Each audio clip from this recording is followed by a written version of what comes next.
चलिए, तो पिछली वीडियो में हमने समझा था कि स्टॉक मार्केट क्या होता है एंड स्टॉक मार्केट के अंदर हम ट्रेड कैसे कर सकते हैं। लेकिन उसके अंदर हमने यहाँ पर डिटेल्ड में मैं आपको नहीं समझा पाया था कि शेयर या फिर स्टॉक का मतलब क्या होता है एंड ये सारी चीजें काम कैसे करते हैं। तो चलिए, आज की इस वीडियो में हम यहाँ पर समझेंगे कि स्टॉक मार्केट के अंदर जो शेयर होता है, स्टॉक होता है, उस वर्ड का मतलब क्या होता है डिटेल में, प्लस यहाँ पर वो चीज कैसे काम करती है। तो सिंपल लैंग्वेज में मैं आपको समझाने वाला हूँ कि स्टॉक मार्केट में कैसे काम करना है एंड आपकी स्टॉक मार्केट में शेयर वर्ड की पावर क्या है।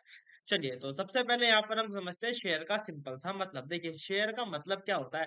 शेयर का मतलब क्या है, आपने नॉर्मल आपकी लैंग्वेज में अगर हम समझेंगे तो शेयर का मतलब होता है बांटना, शेयर करना। जैसे आपके पास कोई चीज है, आपने किसी और को दे दी उसमें से आधी चीज, तो आपने क्या किया है, कुछ परसेंट आपने दे दिया, तो आपने क्या किया, आपने क्या किया, उस चीज को शेयर कर दिया। तो इसी तरीके से शेयर का मतलब होता है कि यहाँ पर कोई भी एक कंपनी है, पूरी एक कंपनी है, ठीक है। उस कंपनी को क्या चाहिए, उस कंपनी को पैसा चाहिए। अब वो पैसा यहाँ पर क्या कैसे ले सकती है, बैंक से ले सकती है, या फिर उसके पास दूसरा ऑप्शन होता है कि वो स्टॉक मार्केट में आए और पब्लिक से कहे कि तुम मुझे कुछ पैसे दो और मैं तुम्हें अपनी कंपनी का शेयर दूंगा, अपनी कंपनी का कुछ हिस्सा दूंगा। इसीलिए यहाँ पर जो है शेयर का मतलब होता है। एग्जाम्पल के लिए मैं आपको यहाँ पर समझाता हूँ। देखिए, ये पूरा पिज्जा है, ये हमारे पास है एक प्रॉपर कंपनी, ठीक है। ये हमारे पास एक बड़ी कंपनी है, इस बड़ी कंपनी की वैल्यू है 100 रुपीज। एग्जाम्पल के लिए बिल्कुल सिंपल लैंग्वेज में समझते हैं, ठीक है। देखिए, इस कंपनी की वैल्यू है 100 रुपीज। अब इसे 100 रुपीज को, ये पिज्जा स्मॉल साइज का है, ठीक है, 100 रुपीज में स्मॉल साइज का पिज्जा आपको मिल गया। कंपनी वाले क्या चाहते हैं, जो पिज्जे का जो ओनर है या पिज्जे का जो सीईओ, वो चाहता है कि हम इस कंपनी को स्मॉल से मीडियम साइज बनाएंगे। अब इसे स्मॉल से मीडियम साइज में अपग्रेड करने के लिए क्या चाहिए, पैसा चाहिए, या फिर जो इसका सामान आता होगा पिज्जा बनाने का, वो सामान ज्यादा चाहिए, तभी तो मीडियम साइज का पिज्जा बन पाएगा। अब कंपनी के पास दो ऑप्शन है, कंपनी के पास यहाँ पर, अब कंपनी के पास दो ऑप्शन है, या तो वो बैंक के पास जाए, जैसे कि किसी और अदर पर्सन के पास जाए कि पैसा उधार ले या बैंक से लोन ले। एग्जांपल के लिए सिंपल बैंक से लोन ले और अपना पिज्जा को बड़ा कर दे, लेकिन उसका जो इंटरेस्ट होगा वो उसे कंपनी को पे करना होगा। एंड अगर मान लेते हैं वो पिज्जा बड़ा बना और वो अच्छा नहीं बना, वो बेकार हो गया, यानी मतलब कि वो फेल हो गया, तो वहां पे क्या होगा, कंपनी को अच्छा खासा लॉस हो जाएगा एंड फिर बैंक को रीपे करना होगा उसे लोन के साथ। तो कंपनी इस वजह से क्या करती है, यहाँ पर कंपनी क्या करेगी, कंपनी यहाँ पर पिज्जा के लिए लोन नहीं लेगी। कंपनी क्या करेगी, इस स्मॉल पिज्जे में से वो 5 लोगों को बुलाएगी एंड कहेगी इस स्मॉल पिज्जे में से तुम एक काम करो, तुम ना एक एक स्लाइस ले लो, एक छोटा सा स्लाइस ले लो, और उस स्लाइस के बदले तुम मुझे पैसे दे दो, ठीक है। उस स्लाइस के बदले जितने रुपए का ये स्लाइस होगा, इस 100 रुपए में से, जैसे कि एक स्लाइस, इसमें से 5 स्लाइस हुए कि एक स्लाइस की वैल्यू है 20 रुपए। अब कोई पर्सन अगर मुझे 20 रुपए देगा तो उसे मैं एक पिज्जा एक पीस दे दूंगा एंड उस कंपनी को क्या हुआ, 20 रुपए मिले, वो इस 20 रुपए से इस पिज्जा को और बड़ा बनाएगी एंड ये जो पिज्जा है ये आपको मिल जाएगा, ठीक है। इसी तरह से, इसी वजह से यहाँ पर जो है, इस तरह से स्टॉक मार्केट काम करती है। कोई भी बड़ी कंपनी आती है, उसे पैसे की जरूरत होती है, वो अपना आईपीओ लॉन्च करती है एंड पब्लिक उसके आईपीओ में पैसे इन्वेस्ट करती है एंड कंपनी को प्रॉफिट होता है, वो ग्रोथ करती है। जो भी कंपनी ग्रोथ करती है, उस ग्रोथ पर उसे रिटर्न मिलता है कस्टमर को। आपने पैसे क्यों लगाए, आपको पिज्जा मिला, शेयर मिला। अब शेयर मिलने से क्या फायदा है कि जब आपको ये पिज्जा बड़ा होगा ना, तो आपको बड़े पिज्जे में से भी हिस्सा मिलेगा, प्रॉफिट में तो आपको हिस्सा मिलेगा। इसीलिए यहाँ पर हर कोई इन्वेस्ट करता है। उसके बाद समझते हैं यहाँ पर कंपनी शेयर क्यों बेचती है। आप में से बहुत सारे लोग, यही माइंड में क्वेश्चन होगा कि कंपनी शेयर क्यों बेचती है। कंपनी के पास तो सब कुछ है, वो अपना प्रॉपर प्रॉफिट को अपने पास रख सकती है। जैसे मैंने आपको बताया अभी, कंपनी को बिजनेस को बढ़ाने के लिए, बिजनेस को एक्सपेंड करने के लिए और नई मार्केट में एंट्री करने के लिए फंड की जरूरत होती है। बिना पैसे के कोई भी बिजनेस नहीं चलता।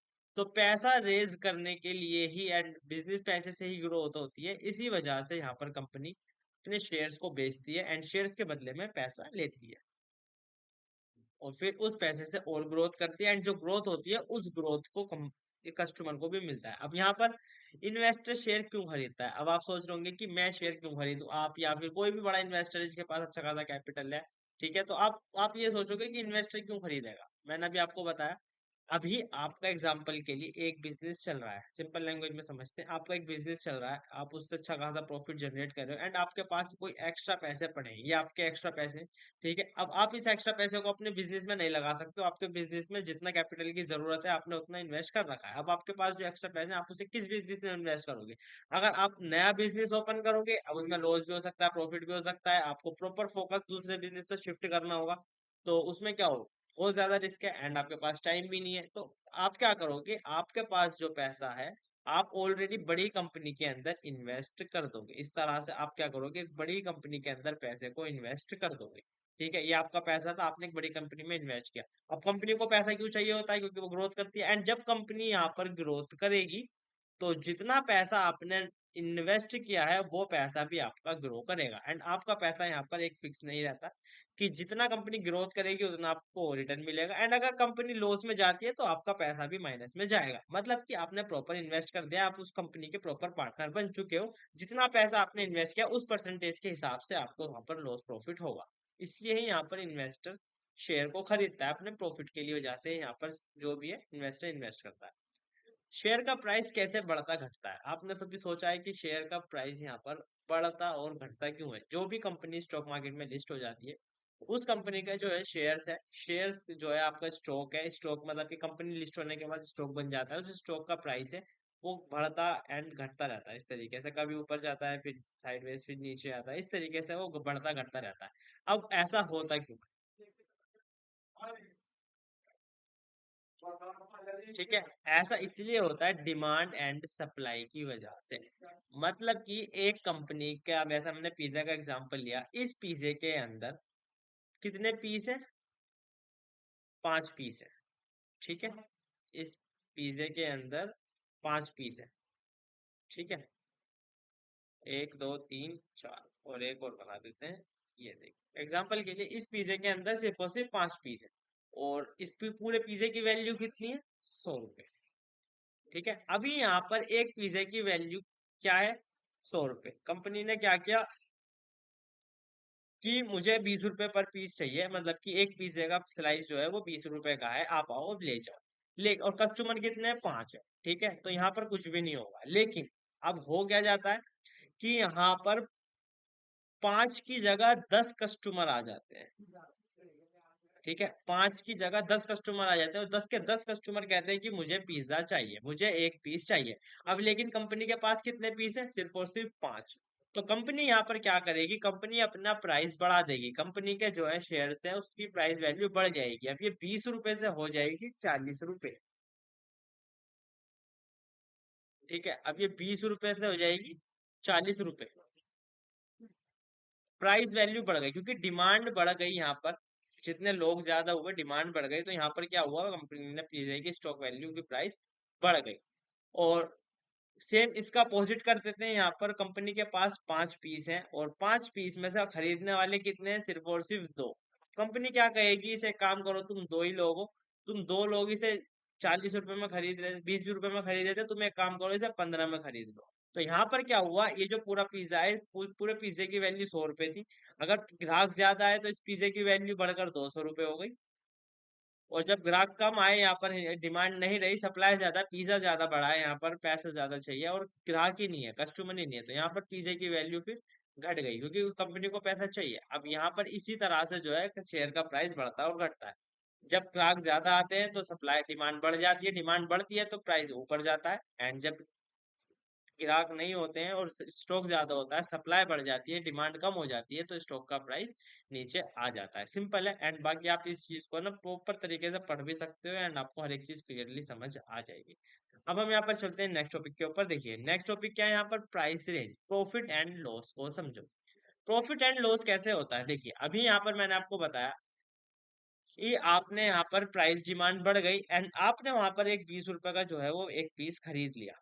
अब आपके खरीदने के बाद उस प्राइस की डिमांड बढ़ जाती है, आपने 20 रुपए का एक स्लाइस खरीद लिया है पिज्जे का, ये आपके पास एक 20 रुपए में आपने एक स्लाइस खरीद लिया है, लेकिन अभी क्या हुआ, जो 4 स्लाइस थे उन 4 प्राइस को खरीदने के लिए 20 लोग आ जाते हैं और वहां पर प्राइस की, इस पिज्जे की जो है डिमांड बहुत ज्यादा बढ़ जाती है। अब वहां पर एक पीस की वैल्यू हो जाती है 50 रुपए, ठीक है। अब एक पीस की वैल्यू कितनी है? 50 रुपए। ₹50 हो गई तो वो उस पूरे पिज्जे की वैल्यू जो है वैल्यू के हिसाब से प्राइस बढ़ा है, यानी अगर 4 पीस की बढ़ी तो 5 रुपए की भी बढ़ेगी। आपने कितने में खरीदा था? आपने खरीदा था सिर्फ और सिर्फ ₹20 में, लेकिन अभी वैल्यू कितनी हो चुकी है? अभी वैल्यू हो चुकी है ₹50 की। तो आपको क्या हुआ यहाँ पर, सिंपल सा बिना कुछ करे ₹30 का प्रॉफिट हो गया। आपको यहाँ पर सिंपल बिना कुछ करे, बिना कुछ सोचे समझे, बिल्कुल इजीली ₹30 का प्रॉफिट हो गया। सेम सिनेरियो को आप उल्टा कर दोगे।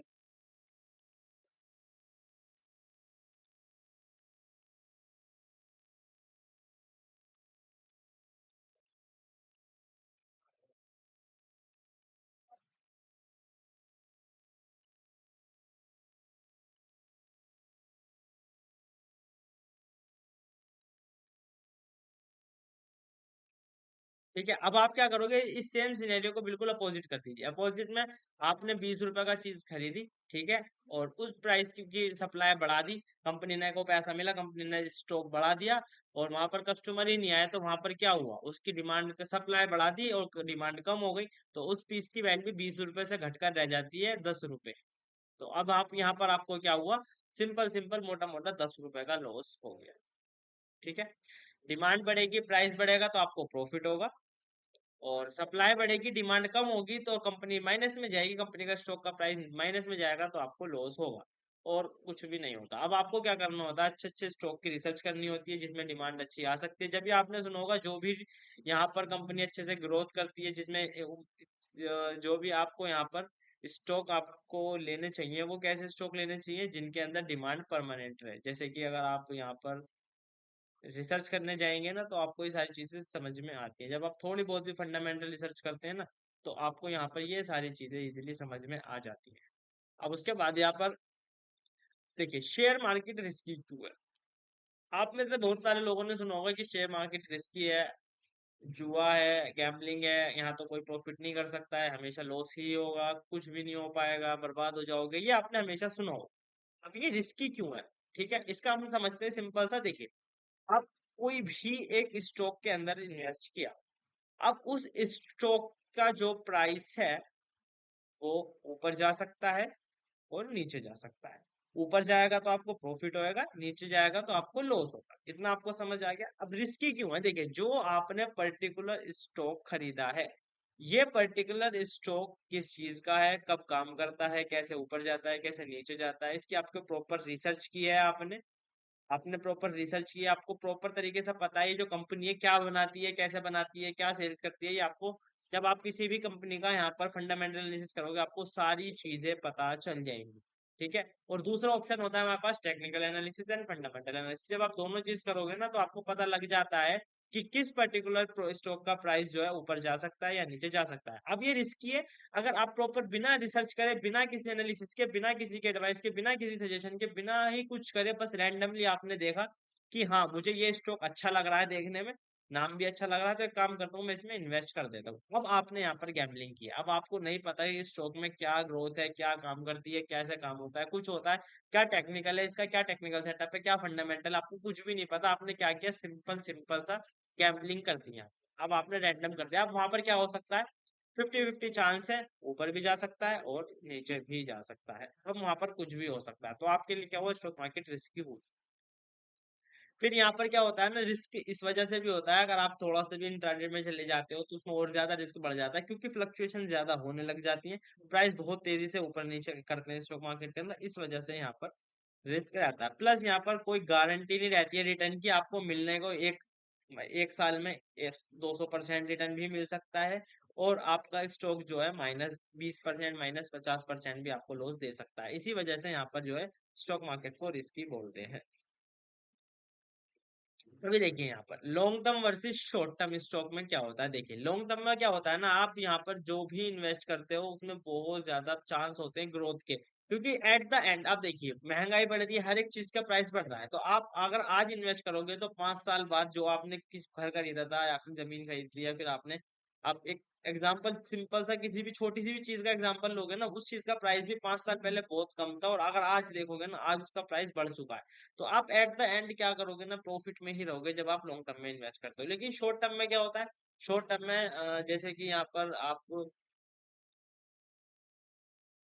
कॉपर के प्राइस ले सकते हो, सोने का प्राइस ले सकते हो, देखिए 6 महीने के अंदर कितनी तेजी से ऊपर बढ़ा है।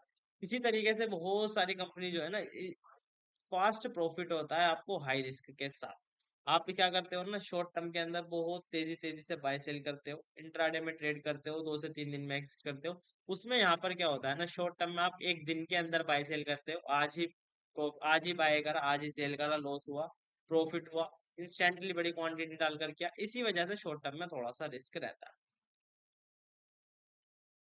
अब लास्ट में ये है कि आप यार आपको क्या समझ में आया, देखिए फाइनल आपको क्या समझ आया। देखिए शेयर का मतलब होता है ओनरशिप, ओनरशिप का मतलब होता है अपॉर्चुनिटी, एंड अपॉर्चुनिटी का मतलब होता है आप किसी भी बिजनेस के पार्ट बन सकते हो, सिर्फ और सिर्फ मिनिमल अमाउंट, आप इन मिनिमल अमाउंट से भी आप स्टार्ट कर सकते हो। नॉलेज के बिना इन्वेस्टमेंट करोगे तो गैम्बलिंग है, जो मैंने आपको बताया है। आपको इन्वेस्ट करने के लिए हमेशा नॉलेज प्रॉपर रिसर्च करना आना चाहिए, या फिर रिसर्च स्टॉक पर आपको इन्वेस्ट करना चाहिए, ये आपको प्रोटेक्ट करना है आपको। उसके बाद सीख कर ही शुरू करें, start investing journey with learning first. Without सीखे या फिर विदाउट एनी सजेशन आप कहीं से भी कुछ भी यहाँ पर डायरेक्टली मत कीजिए करना, वरना आपको लॉस हो सकता है। तो चलिए यहाँ पर थैंक यू। और बाकी अगर आपको कोई क्वेश्चन है तो आप हमें कमेंट कर सकते हो एंड डिटेल में, और नेक्स्ट वीडियो के लिए आप हमें कमेंट कर सकते हो। प्लस आपको कोई भी डाउट हो, कोई सजेशन चाहिए हो, कोई सजेशन नहीं, आपको कुछ भी डाउट हो, कुछ पूछना हो, तो आप कमेंट कर देना, एंड वो उसके ऊपर आपको प्रॉपर वीडियो मिल जाएगी, एंड आप हमसे कॉल्स पे बात करके भी अपना प्रॉब्लम का सॉल्यूशन ले सकते हो। बाकी मिलते हैं यहाँ पर नेक्स्ट वीडियो के साथ, तब तक के लिए good bye, have a nice day, and channel को सब्सक्राइब करके लाइक कर देना।